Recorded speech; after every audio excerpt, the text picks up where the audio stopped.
हम स्वागत करै छी अपन यूट्यूब चैनल मिथिला के नगरिया में। एहि चैनल पर मिथिलांचल से जुड़ल हर पाबनि तिहार के जानकारी, धार्मिक कथा आ पूजा पाठ से जुड़ल उपाय भेटत। अगर एहि सब के जानकारी चाहे छी तो चैनल के सब्सक्राइब कर लिया आ नोटिफिकेशन से हो ऑन कर लिया, ताकि हम कोनो नया वीडियो डालब तो सबसे पहले पहुंचत अहाँ तक। आइ के वीडियो में हम जितिया व्रत के संपूर्ण कथा ल कहलहुँ। जितिया के 3टा कथा अछि, तीनों कथा सुननाइ आवश्यक अछि।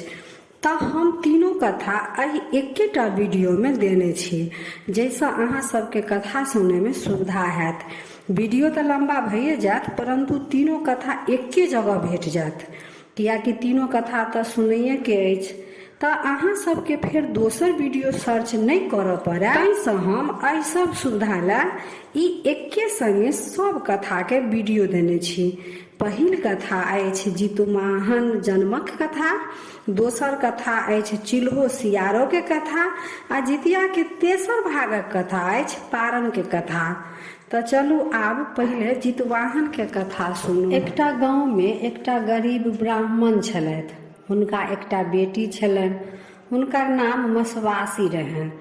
ओ बच्चे से पूजा पाठ में लागल रहैत छलथि। जब ओ विवाह योग्य भेलखिन तऽ विवाह नहीं केलखिन।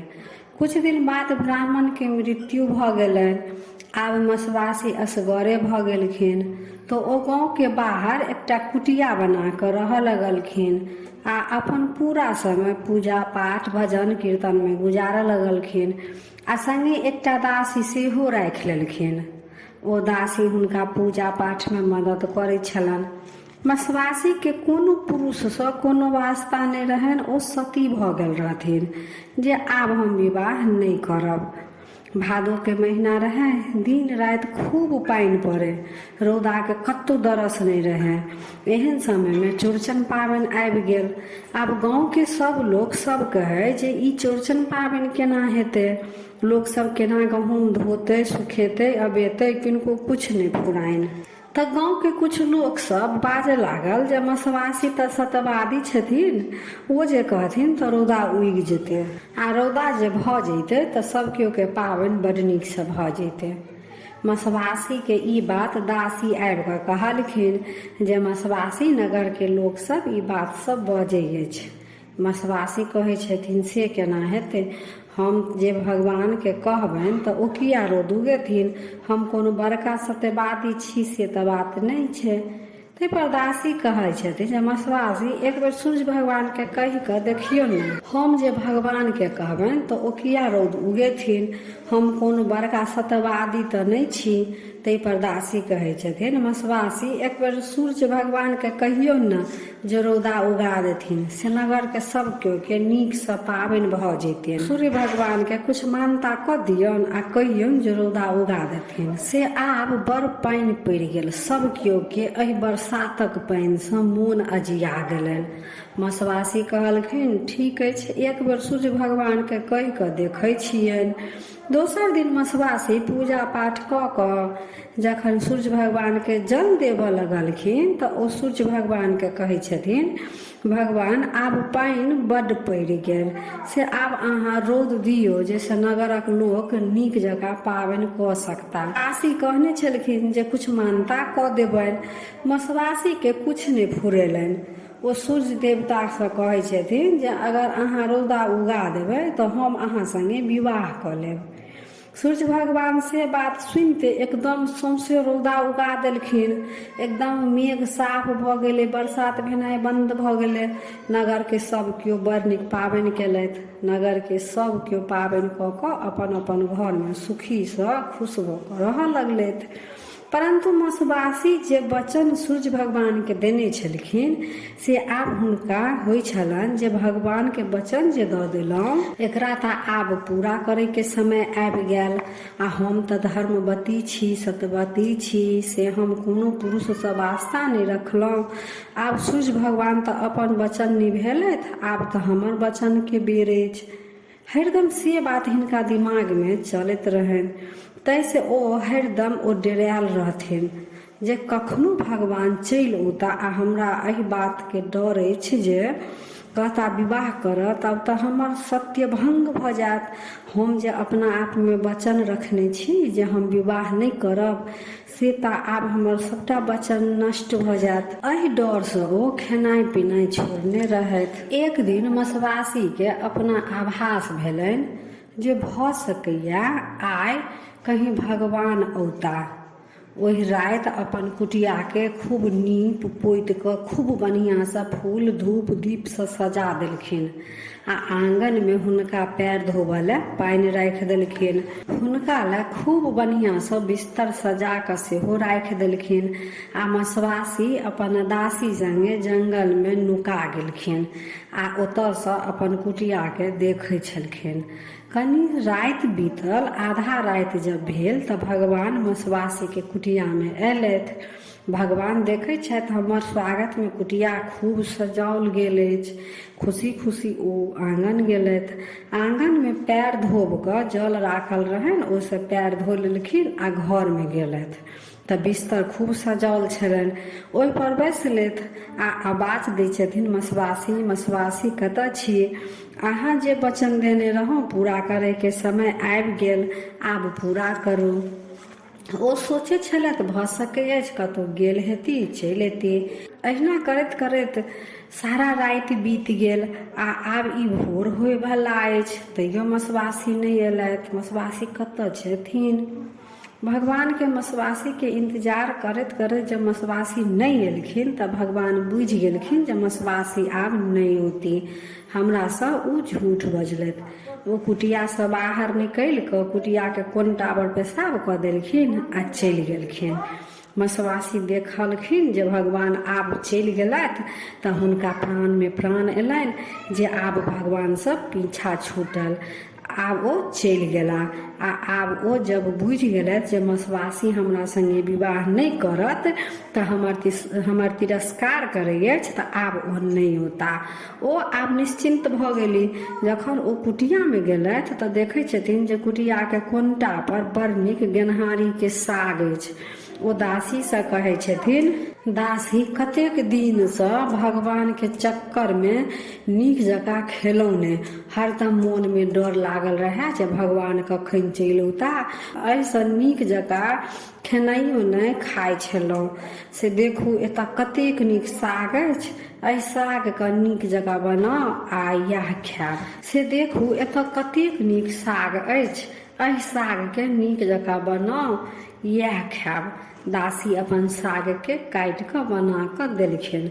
मसवासी जे ओ गेनहारीके साग खेलखिन तऽ गर्भवती भऽ गेलै। सूर्य भगवान जे पेशाब केने रहथिन ओतहिए गेनहारीके साग जन्मल छल आ ओहि सागमे सूर्य भगवानके अंश पेशाब करैत समय खसि पड़ल छलनि। तऽ आब तऽ मसवासी गर्भवती भऽ गेलथि, से आभास हुनका अपना भऽ गेलनि। ओ तऽ सत्यवादी धर्मागत छली। हिनका इहो आभास भऽ गेलनि जे ई सूर्यक अंश अछि हमर गर्भमे। 3-4 महीना तऽ ओ नगरके लोक सबसँ छपा लेलखिन। लेकिन 4 महीनाके बाद जखन पेट नमहर होबऽ लगलनि तऽ नगरमे गुदुर फुसुर करऽ लागल लोक सब जे मसवासी कहै छथिन हम सत्यवादी छी, धर्मागत छी, हमरा कोनो पुरुषसँ वास्ता नहि अछि। तऽ फेर हुनकर पेटमे बच्चा किनकर छनि? आब एहि बातके जवाब तऽ मसवासी लग छलनि नहि। आब बुझै छलखिन जे हम कोनो बात कहबनि नगरक लोक सबके तऽ ओ हमर बात पर विश्वास करत नहि। सएह सब सोचि कऽ ओ चुप रहि गेलथि। समय पुरला पर हुनका गर्भसँ एकटा तेजस्वी पुत्रके जन्म भेलनि।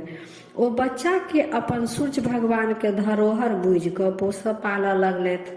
बच्चा जब छोट रहै तऽ कोई कुछ कहै तऽ कोनो बात नहि, बच्चा तऽ बुझबे नहि करै छलथि।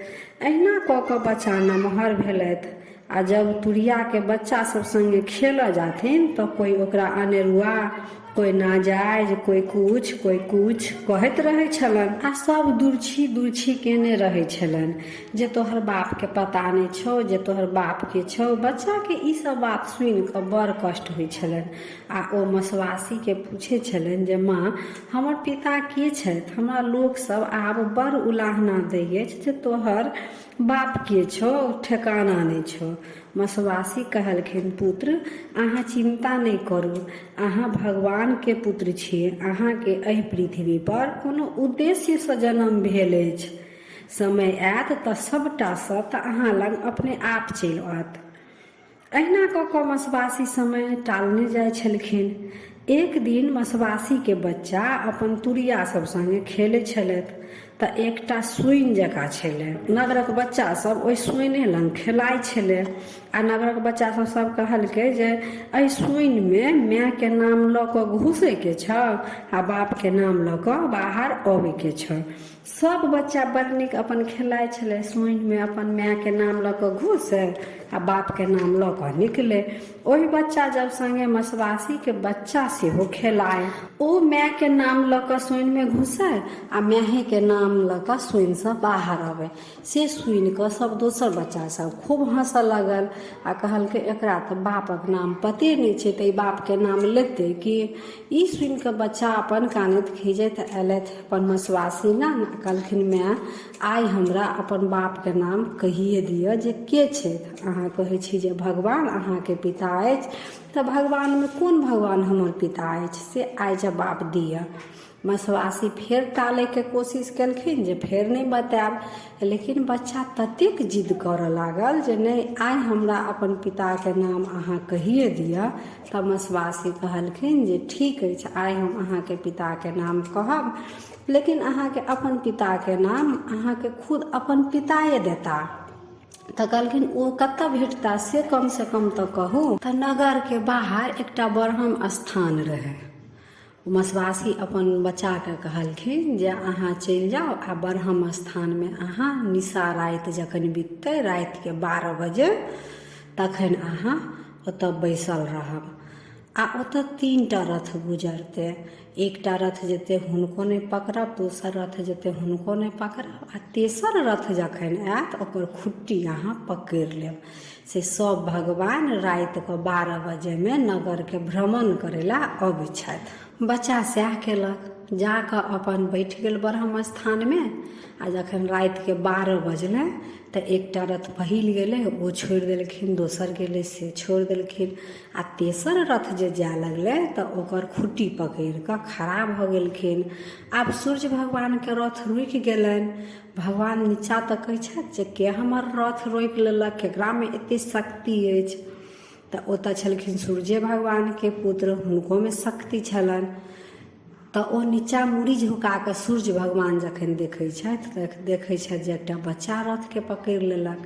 तऽ ओ नीचाँ उतरि कऽ अबै छथिन आ कहै छथिन जे अहाँ के छी आ हमर रथ किया पकड़ि लेलहुँ।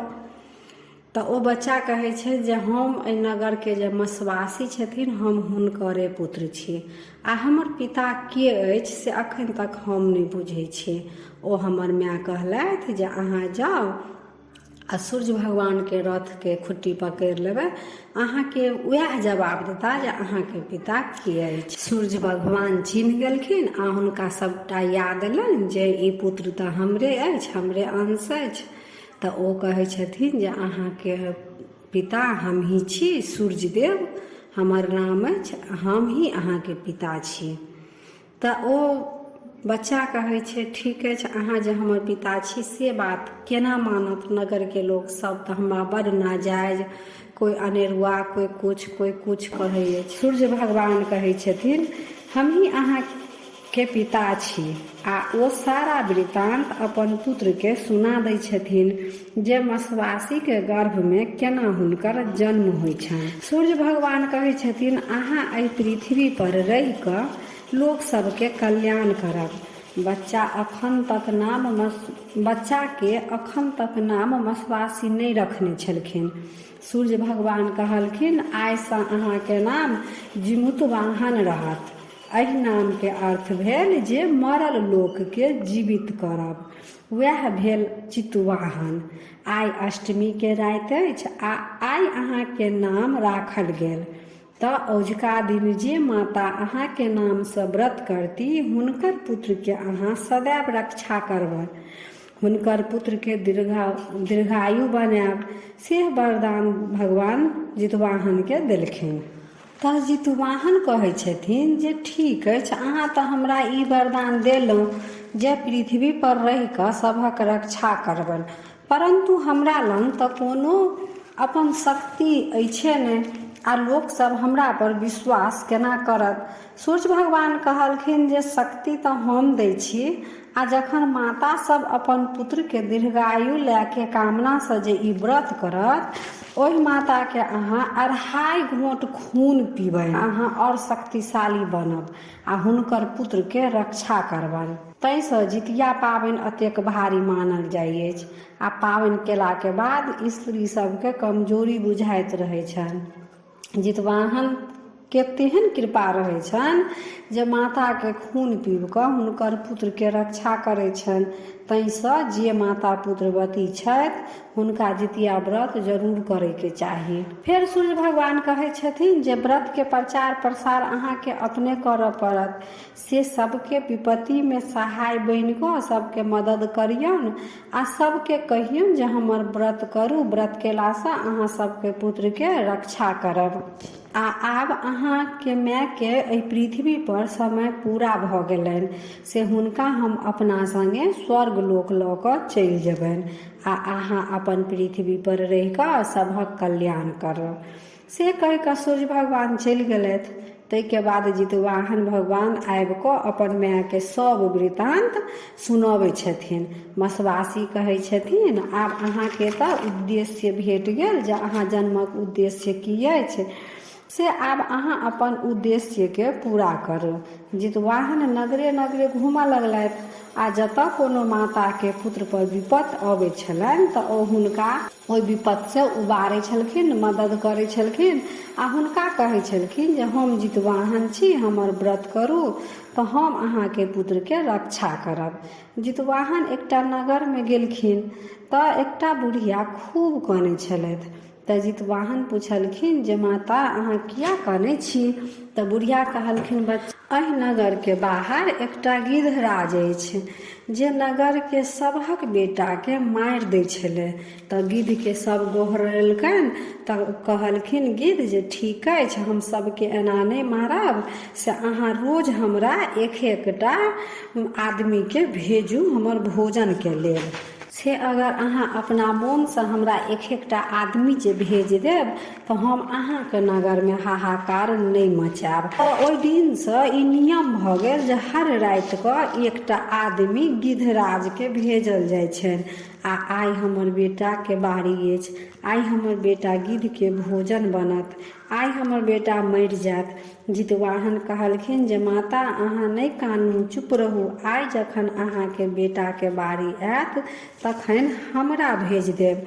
ओ बुढ़िया कहै छथिन से केना हैत, अहूँ तऽ केकरो पुत्र छी, अहूँके तऽ माता कानत। जितवाहन कहै छथिन हमरा किछु नहि हैत, अहाँ चिन्ता नहि करू, अहाँ हमरा जाय दिअ। सएह भेल। रातिमे जखन बुढ़ियाके बेटाके जायके बेरा अयलनि तऽ जितवाहन भगवानके लाल कपड़ामे लपेट कऽ भेज देलखिन।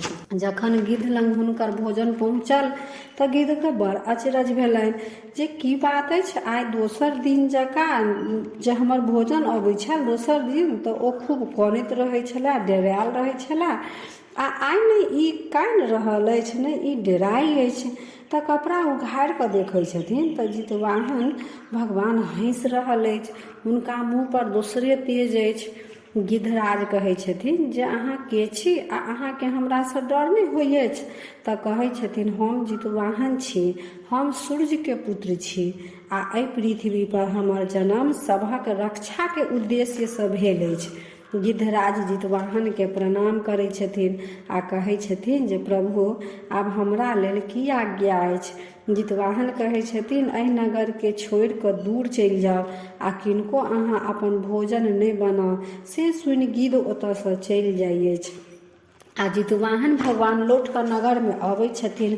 नगरके सब लोग एकदमसँ भीड़ लागि जाइ अछि जे बच्चा के अछि, के अछि, के अछि बच्चा। आ गिद्ध लग गेलै आ तब ई बच्चा बचि कऽ चलि एलै। गिद्धराजके मारि देलखिन कि की केलखिन कि गिद्धराज हिनका किया नहि खेलखिन, एकदम सबके मोनमे तरह तरहके प्रश्न आबऽ लगलनि जे ई बच्चा बचि केना गेलखिन, से ई बच्चा के अछि।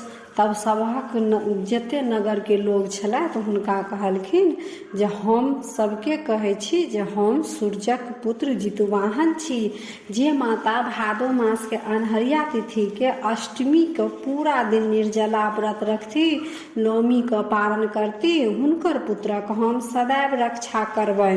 धीरे धीरे पृथ्वी पर सब लोग ई सब बात बुझलक, ई पाबनि के, ई व्रत के बारे में बुझलक। तब फेर जखन भादो मास एलै तऽ अष्टमी के जितिया व्रत सब पृथ्वी पर स्त्रीगण सब केलखिन आ अपन पुत्र के कामना सँ नियम निष्ठा सँ अष्टमी के व्रत कऽ कऽ आ नवमी में पारण करै छथि। जे माता भादो मास के अन्हरिया तिथि क अष्टमी को पूरा दिन निर्जला व्रत रखती, नवमी को पारण करती, हुनकर पुत्र के हम रक्षा करबनि। धीरे धीरे पृथ्वी पर सब एहि पाबनि के बुझलखिन आ ई व्रत करऽ लगलखिन।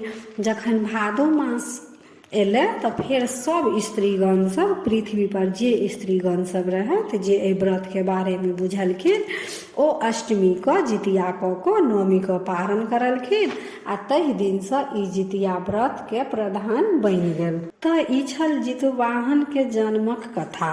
आ आब चिल्हो-सियारी के कथा सुनू। एहि पृथ्वी पर नर्मदा नदी के किनारे एकटा विशाल पाकैर के गाछ छल। ओहि गाछ के धोधरि में एकटा गिदरनी आ गाछ के ठाढ़ि पर एकटा चिल्होरनी रहै छली। दुनू संगे संगे बहुत दिन सँ रहै छली तऽ दुनू में मित्रता भऽ गेल। ओहि नगर के कुछ महिला सब जितिया व्रत केने रहैत तऽ गाछ लग आबि कऽ जितवाहन के पूजा कऽ कथा सुनि कऽ अपन घर सब चलि गेलै। ओहि गाछ के धोधरि सँ गिदरनी आ ठाढ़ि पर जे चिल्होरनी छलथि ओ दुनू कथा सुनि लेलथि। ओहो दुनू व्रत केने रहैत। गिदरनी अपन धोधरि में आ चिल्होरनी अपन ठाढ़ि पर बैस पूरा दिन काटि लेलथि, कियाकि दुनू के खाय पिए के रहनि नहि, तऽ भरि दिन अपन बैठ कऽ दिन काटि लेलथि। ओहि दिन साँझ में नदी किनारे एकटा सेठ के बेटा के दाह संस्कार कऽ कऽ सब केओ चलि गेल, कियाकि ओहि नगर में जे केओ मरै नर्मदा नदी के किनारे पर आबि कऽ दाह संस्कार होइ छलनि। अष्टमी के राति छल, एकदम अन्हार, हाथ नहीं सूझे आ तै पर खूब मेघ लागल, पानि पड़ैत, बिजलौका चमकैत रहे। ओहि बिजलौका में ओहि लाश के मांस देख कऽ गिदरनी के रहल नहीं जाय छलनि। एक तऽ भरि दिन के ओ भूखल आ मांस देख कऽ ओकरा रहल नहीं जाय। आब गिदरनी सोचैत जे हम तऽ असगर रहितौं तऽ मांस खा अबितौं, लेकिन चिल्होरनी जे अछि ओ देख लेत तऽ कहत जे अहाँ व्रत केने छी तऽ केना खायब। से नहीं, हम हिनका सूतऽ दै छियनि, तब जाकऽ चुपचाप सब खायब। कनी राति जब बीतलनि तऽ गिदरनी चिल्होरनी से पूछै छथिन, सखी सुति रहलहुँ कि जगले छी? चिल्होरनी जवाब दै छनि, नहीं हम जगले छी। गिदरनी चुप भऽ गेलथि। फेर कनी देर बाद पूछे छनि, सखी सुति रहलहुँ कि जगले छी?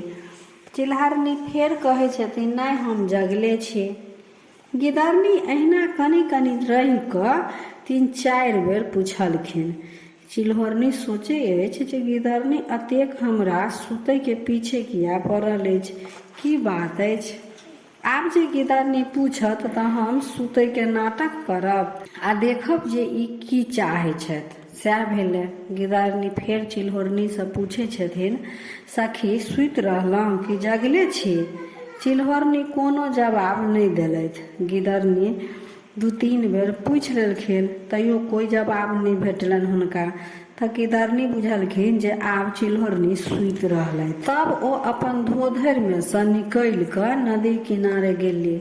ओहिठाम नदी में सँ अपन मुँह सँ पानि आनि कऽ चिता के आगि बुझौलथि आ ओहि में सँ मांस निकालि कऽ टुकड़ी टुकड़ी कऽ कऽ खूब भरि पेट खा लेलथि आ कुछ आनि कऽ अपन धोधरि में राखि लेलथि आ सुति रहलथि।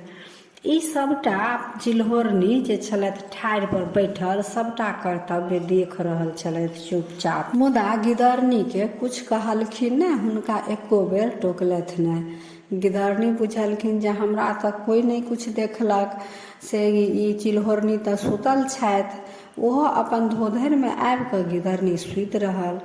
जब भिनसर भेलै आ पारणके जखन बेर भेलै तऽ स्त्रीगण सब पारण कऽ कऽ चलि गेल। ओतऽ अक्षत औंकरी जे चढ़ेने छलै से सब ओतऽ पड़ल छलै हन गाछ लग।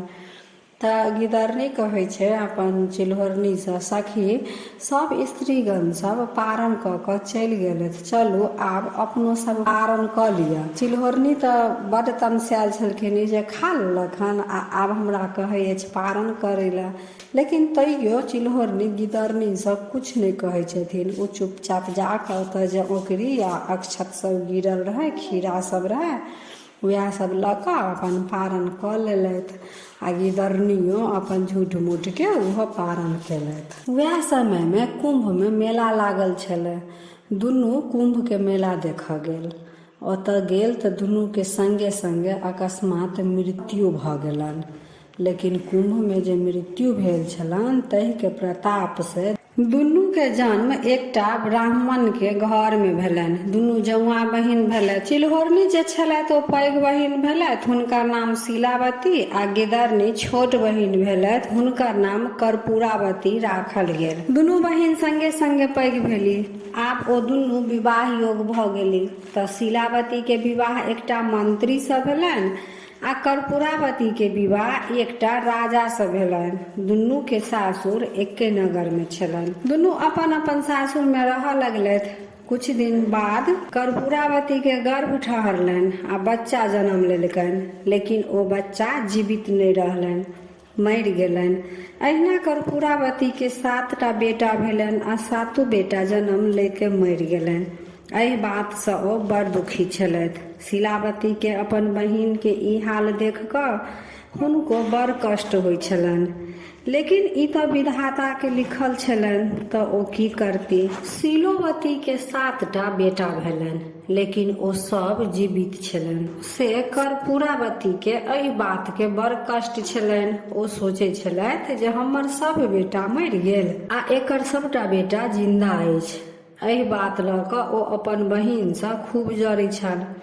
जखन जितिया व्रत एलै तऽ शीलावती आ कर्पूरावती दुनू व्रत रखलथि। शीलावती अपन व्रतके सब नियम कऽ जितवाहनके पूजा केलथि आ कर्पूरावती ओहि दिन खटवास धऽ लेलथि। सब दासी सब कहै छनि, रानी चलू जितवाहनके पूजा कऽ लिअ। ओ नहि कुछ बजती आ नहि ओ बिछौन पर सँ उठती। तऽ ई बात राजा लग पहुँचल। तऽ राजा अपन रानी लग आबि कऽ कहै छनि जे की भेल, अहाँ किया एना उदास पड़ल छी, अहाँ जितवाहनके पूजा किया नहि करै छी।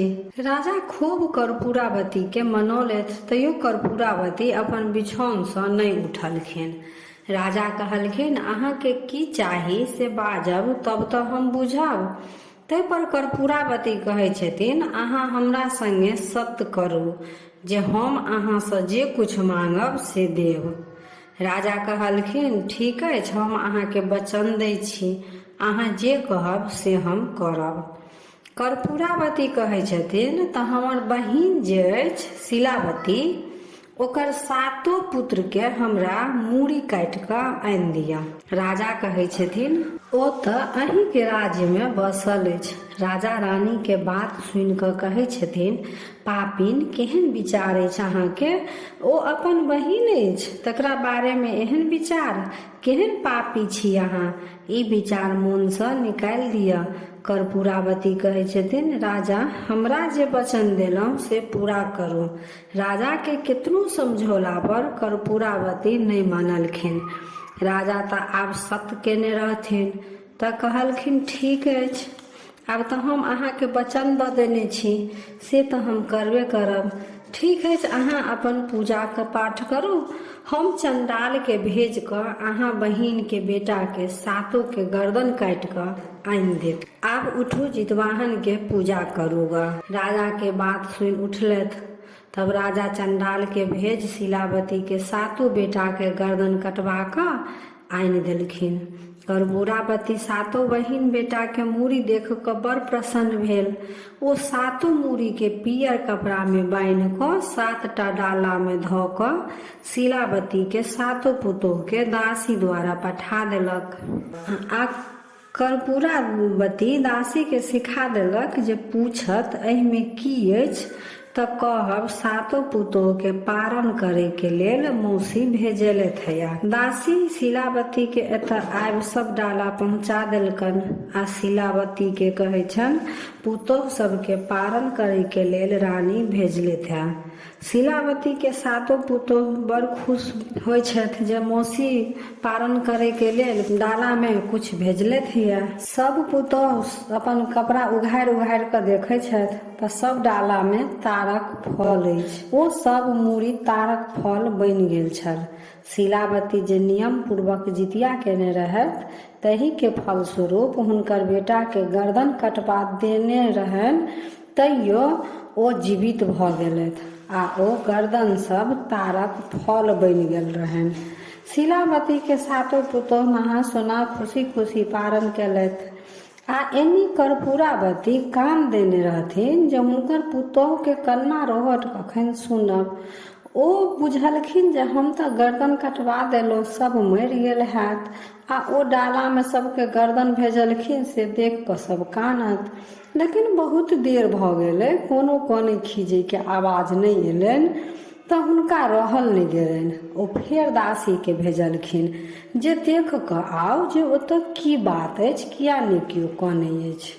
शीलावती के ओतऽ फेर दासी गेलथि। ओ देखलखिन जे हुनकर सातों बेटा सब जीवित छथि, सब पुतोह बड़ नीक हंसै बजै अछि।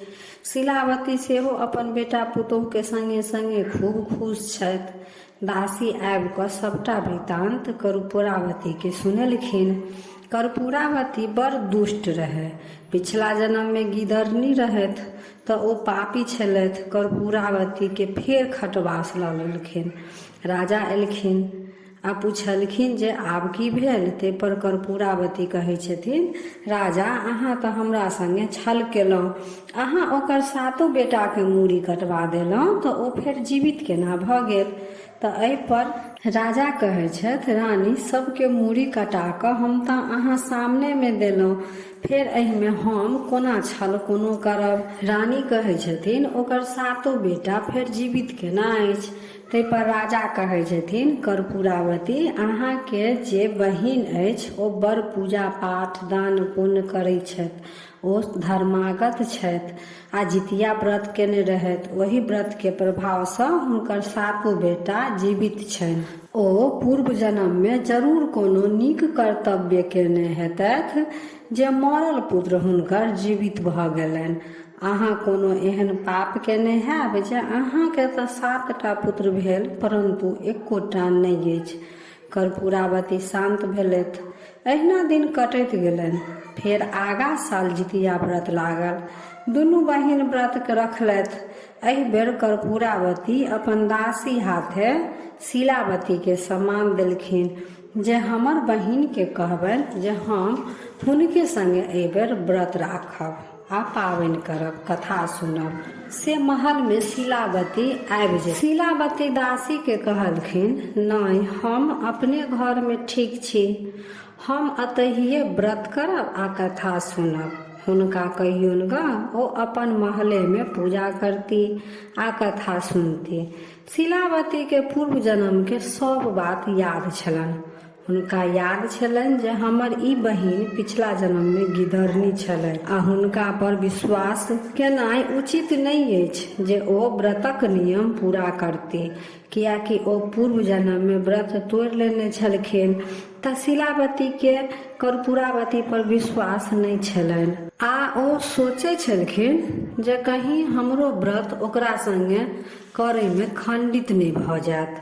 ताहिसँ ओ कर्पूरावती के संग व्रत नहीं करऽ चाहै छलथि। कर्पूरावती बड़ जिद्दी छलथि। ओ अपन बहिन के मना केला के बादो फेर दासी के भेजलखिन जे जाउ हमर बहिन के कहबनि जे पूजा आ कथा तऽ संगे नहीं केलथि लेकिन पारण हम संगे करब। आ अपन पालकी सेहो अपन बहिन लए भेज देलखिन। जे महल में आबि कऽ पारण करू। शिलावती पालकी के लौटा देलखिन आ दासी से कहलखिन, ओ रानी छथि आ हम एकटा मंत्री के घरवाली, हमरा आ हुनका कोनो मेल नहि छनि, ताहिसँ ओ अपन महल में खुआ मलाई खा कऽ पारण करती आ हम अपन झोपड़ी में खीरा औंगरी खा कऽ पारण करब। दासी सबटा बात कर्पूरावती के कह गेलनि, लेकिन ओहो जिद्दी छलथि। ओ अपने शिलावती लग आबि गेलथि। शिलावती से कहै छथिन, अहाँ हमरा संगे व्रत पूजा कथा से किया नहि केलहुँ आ आइ हम पारण करऽ चाहै छी सेहो बात लेल अहाँ मना कऽ रहल छी।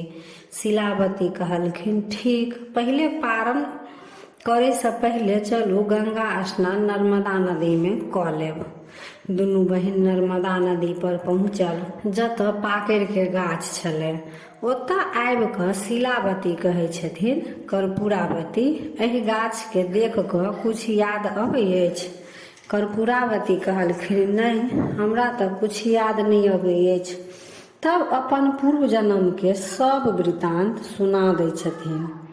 जे सुनि कऽ कर्पूरावती के तब अपन पूर्व जन्म के सब वृतांत सुना दै छथिन, जे अहाँ एकटा गिदरनी छलहुँ आ हम चिल्होरनी, दुनू मिल कऽ व्रत रखलहुँ। हम तऽ व्रत के पूरा नियम निष्ठा से केलहुँ आ अहाँ राति में एकटा सेठक बेटा के मांस खा कऽ व्रत के खंडित कऽ लेलहुँ, ताहिसँ अहाँके ई दुर्दशा अछि। ई सब बात सुनि कऽ कर्पूरावती के अतेक दुख होइ छनि जे ओ ओतहिए अपन प्राण त्याग दै छथिन।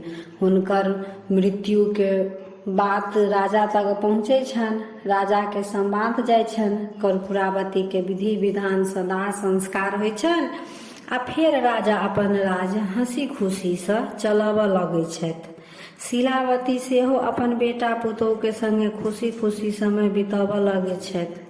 ताहिसँ अखनो एहि कलयुगो में यह विधान अछि जे कोनो व्रत करी तऽ पूरा नियम निष्ठा से करी आ नहि पार लगाए तऽ नहि करी, नहि तऽ एकर पाप एहि जन्म में तऽ नहि तऽ दोसरो जन्म में जरूर भोगऽ पड़त।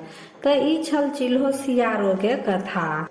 आब जितिया के तेसर भागक कथा, जे पारण के कथा हैत, से सुनू। एकटा गांव में एकटा मालिन रहै छली। हुनका एकटा बेटा सेहो छलनि। दुनू माय बेटा गांव में सबके फूल दै छलखिन। राजा के दरबार में सेहो फूल पहुँचबै छलखिन। अहिना फूल बेच कऽ हुनकर जीवन यापन होइ छलनि। जखन भादो के महीना एलै तऽ जितिया सब स्त्रीगण केलथि। मालिन सेहो जितिया केलथि। मालिन के जखन राति में सुतऽ गेलखिन तऽ हुनका नींद नहि होइ छलनि। ओतऽ एक भूखल छलखिन, तै नहि नींद होइन आ तै पर से सोचै छलखिन जे काल्हि पारण अछि, से असगरे हम कोन कोन काम करब। एनी गाँव में सबके फूल अंगने अंगने पहुँचायब, राजा के दरबार में सेहो फूल पहुँचबे के अछि आ एनी पारण के ओरियान सेहो करऽ पड़त। केना कऽ हम असगरे भानस करब, केना के सबके फूल पहुँचाब। सएह सोचते सोचते आधा राति बीत गेलनि। तऽ ओ मालिन सोचै छथिन जे अखन हमरा तऽ नींदो सेहो नहि होइया, तऽ एहिसँ बढ़िआँ हैत जे हम अखन भानस कऽ कऽ राखि लै छी आ भिनसर हैत तखन फूल तोड़ि कऽ सबके पहुँचा देबनि आ फूल पहुँचा देलाके बाद पारण कऽ लेब। सएह सोचि कऽ ओ खेनाइ बनाबै लए विदा भेलथि। तऽ सबसँ पहिले ओ साग सब्जी हाँसूसँ कटलखिन, कियाकि खाना बनबैसँ पहिले तो लोग सागे सब्जी ओरियान करै छै जे की बनत। जखन माली साग सब्जी जे कटलखिन तखने हुनकर व्रत खंडित भऽ गेलनि। ताहिसँ ओ जितिया में जे केओ जितिया करे जाइ छै तऽ साग सब्जी नहि काटब, हँसुआ छुरी नहि छुअब। जखन मालिन के व्रत खंडित भऽ गेलनि तऽ जितवाहन भगवान क्रोधित भऽ गेलथि आ ओहि मालिन के एहन सता देलखिन जे हुनका भानस करते करते तेहन हालत खराब भऽ गेलनि जे भानस कऽ कऽ ओ बिछौन पर पड़ि रहलखिन। ताबे भिनसर सेहो भऽ गेल। आब मालिन के अतेक शक्ति नहि छलनि जे ओ फूल तोड़ि कऽ सबके पहुँचौथिन। ओ बिछौन पर परले परले अपन बेटा के उठबै छथिन जे बाबू हमरा फूल तोड़ै के साहस नहीं होइए छै, नहीं आयत हमरा फूल तोड़ के आनल। से अहाँ गाँव में किनको देबनि कि नहीं देबनि, कम से कम राजा के दरबार में फूल तोड़ के दऽ अबियन। बेटा हुनकर उठलनि आ गेलखिन फूल तोड़ऽ लए। जखन मालिक के बेटा फूल तोड़ऽ गेलखिन तऽ मालिन बुझलखिन जे आब तऽ फूल पहुँचे जेतन राजा के दरबार में, आ पारण के समय भऽ गेल अछि, तऽ हम पारण कऽ लै छी।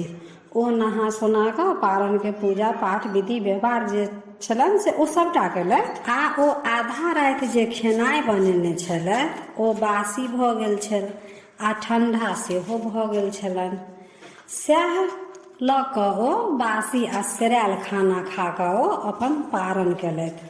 आ एनी जे मालिन के बेटा फूल तोड़ऽ बगीचा में गेल छलथि ततऽ जितवाहन भगवान अजगर के रूप में प्रकट भऽ ओहि बालक के गिर लेलखिन। जेना जेना ओ मालिन बासी आ सेरायल भोजन के कर मुँह में लै छलखिन तेना तेना ओ अजगर मालिन बेटा के गिरने जाइ छलनि। मालिन जब भरि पेट खा लेलक तऽ अजगर ओ पूरा बच्चा के पेट में गिर लेलक।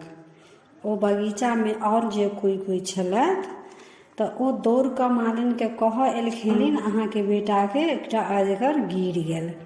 मालिन कनैत खिजैत बगीचा में पहुँचल तऽ देखै अछि जे एकटा अजगर हमर बेटा के गिर लेलक आ ओ अजगर ओतऽ पड़ल अछि। मालिन खूब कान कपार फोड़ऽ लगै छथि, कानऽ लगै छथि जे आब हम अपन बच्चा के बिनु कोना रहब। तखन हुनका जितवाहन भगवान के याद अबै छनि। ओ जितवाहन भगवान के खूब गोहरबऽ लगै छथिन जे हे जितवाहन देवता हम तऽ अतेक नियम निष्ठा से अहाँ के पूजा केलहुँ, सब स्त्री तऽ अहाँ के पूजा अपन संतान लए करै अछि, हमहूँ तऽ अपन बेटा लए व्रत केने रहौं जे हमर बेटा के दीर्घायु बनाउ। अखन तऽ हमरा अहाँ व्रत के पारण केला कनियो देर नहीं भेल आ अहाँ हमर बेटा के हमरा से छीन लेलहुँ। से अहाँ हमर बेटा के रक्षा करू, हे जितवाहन देवता हमर बेटा के रक्षा करू। मालिन ततेक कानि कानि कऽ जितवाहन देवता के गोहरलखिन जे भगवान के मालिन पर दया आबि गेलनि। नगर के स्त्रीगण सब जे छलनि हुनका संगे ओ कहुना अपन समझा बुझा कऽ मालिन के आनलखिन। भरि दिन मालिन तऽ कनैत कनैत भरि दिन मालिन के कहुना दिन कटलनि। आ राति में जखन सुतऽ गेलखिन तऽ मोने मोने सोचै छलखिन जे हे जितवाहन देवता हमरा से कोन गलती भेल। तऽ राति में मालिन जखन सुतलखिन तऽ हुनकर सपना में जितवाहन भगवान स्वप्न देलखिन जे तू जितिया के व्रत केला तऽ लेकिन तोहर व्रत जखनते तू साग सब्जी कटला खंडित भऽ गेलो आ तै पर से बासी आ ठंडा खाना खा कऽ हमर व्रतक पारण केला। मालिन कहै छथिन प्रभु ई गलती हमरा से नासमझी में भऽ गेल, हम अतेक नियम अहाँ के नहीं बुझै छलहुँ, आब एहि भूल के हम प्रायश्चित करऽ चाहै छी। भगवान जितवाहन कहलखिन आब अहाँ के अपन बेटा सँ 1 साल तक दूर रहैये पड़त आ ओ अजगर के पेट में 1 साल तक रहत। जब अहाँ आगा साल जे जितिया एतै ओकर नियम निष्ठा से करब तखन अहाँ के बेटा अजगर के सँ मुक्त हेता आ ओ अहाँ लग औता। मालिन कहुना 1 साल कटलखिन। फिर जखन आगा साल जितिया के व्रत लगलै तऽ ओ जितिया व्रत केलखिन, पूरा नियम निष्ठा से सब कुछ केलथि। जखन तक अष्टमी लागल रहै तखन तक ओ कोनो काट खूट वाला काम नहीं केलखिन, फूल नहीं तोड़लखिन, एकदम निर्जला व्रत राखि कऽ भगवान जितवाहन के सुमरैत रहलखिन। जखन अष्टमी तिथि समाप्त भऽ गेलै तहन ओ भोजन बनेलथि, कियाकि ओ असगरे छलखिन। अगर किनको घर परिवार में अगर केओ करे वाला रहै छथि तऽ ओ अपन पारण से पहिले गरम गरम खाना बना कऽ रखने रहै छथिन आ जखन पारण के समय होइ छनि तऽ पबनैतिन पारण करै छथिन। लेकिन हुनका तऽ केओ छलनि नहीं जे हुनका लए केओ खेनाइ बना कऽ राखितनि। तऽ अष्टमी तिथि जखन समाप्त भऽ गेलै तखन ओ साग सब्जी काटि खुटि कऽ अपन भोजन बनेलथि आ ताजा गरम भोजन खा कऽ पारण केलथि।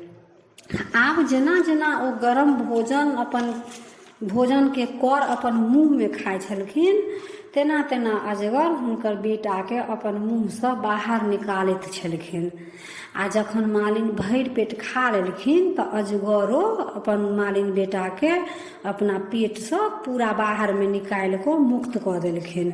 मालिन आँगनेमे छलथि जे आब जाइ छी, जितवाहन भगवान हमर बच्चाके मुक्त कऽ देने हेतथि। किताबे बच्चा हँसैत खेलाइत अँगना चलि एलखिन। मालिन भरि पाँचके बच्चाके पजिया कऽ कानऽ लगलथि आ जितवाहन देवताके जय करऽ लगलथि। अहिना जितवाहन भगवान सभक बेटाके रक्षा करतथि, सभक बेटाके दीर्घायु बनबथि। ई छल पारणके कथा। तऽ हमरा कथाके बारेमे जतेक जानकारी छल जे हम अहाँ सबके सुनेलहुँ आ अहाँ सबसँ साझा केलहुँ।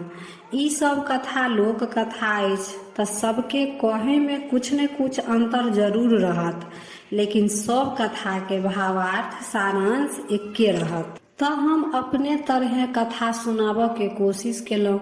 अगर कथा बाचैमे हमरासँ कोनो त्रुटि भेल हैत ताहि लेल क्षमा प्रार्थी छी। अगर कथा नीक लागल तऽ अपना प्रियजनके जरूर शेयर कऽ लेब ताकि हुनको जितियाके संपूर्ण कथा एकेटा वीडियोमे भेट जायत। तऽ जितवाहन भगवान सभक संतानके दीर्घायु बनाबथि। यह मंगल कामनाके संगे हर हर महादेव।